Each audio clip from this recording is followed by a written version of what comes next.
Hey y'all, this is Josh and it's time for Midweek Motivation. If you don't know what that is, every week we come on here and we do about a 2-3 minute Bible study in order to help people get through their week. Wednesdays are normally around noon. I feel like it's normally around the time when people get a little sick of folks. So here's a little thing to put a pep in your step to get you through the rest of the week. Speaking of getting sick of people, have you ever done something wrong, but in that moment or the moments after you feel like it was perfectly justified, but you know, like way later on that you probably shouldn't have said that, or probably shouldn't have done that, where maybe a coworker got a little smart with you, so you decide to get them back and, you know, say something a little smart back, but you know, it's all right because they said something to you first, or so you would just respond and them kind of showing them what it felt like or something, or where you have somebody call you to supposedly check up on you, but you know, in reality, they're just calling you to be nosy, trying to get the lowdown on everything going on in your life, probably so you can go back and talk to someone and tell somebody about what's going on. We all do things of this nature, or at least have things like this done to us, where we can convince ourselves that our unrighteousness is really righteous, that the things we're doing that we know we shouldn't do, that we're doing these for righteous reasons, like we actually care about people, or like we actually care what's going on.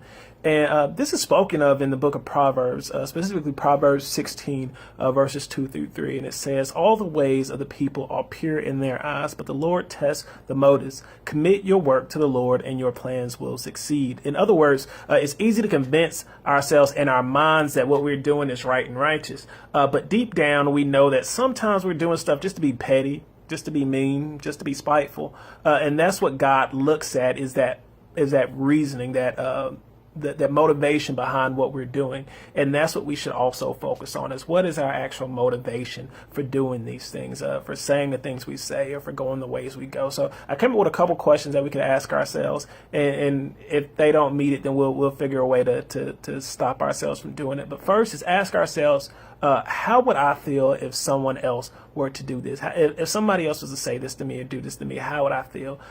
How do my actions, number two is, how do my actions/thoughts impact others? I think that's pretty self-explanatory. Number three, how can I separate myself from what's going on to be more objective?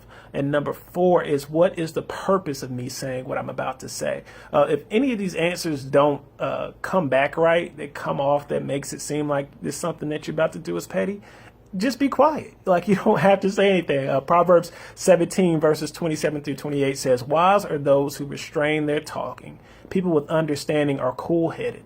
Fools who keep quiet are deemed wise. Those who shut their lips are smart." Or just kind of like what our mothers would say when we were younger: if you ain't got nothing nice to say, then don't say nothing. Then don't say nothing at all. At least that's what my mom would say. And that's kind of the message today. Don't let people get under your skin. Don't let people change your motives and change who you are in order to make you feel like you have to be petty or vindictive back to them.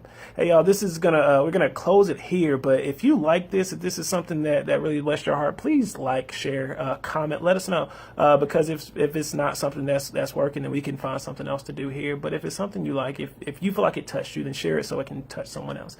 Again, my name is Josh Swanson. I guess Pastor Josh or something like that. Y'all have a blessed day, blessed week. Stay up.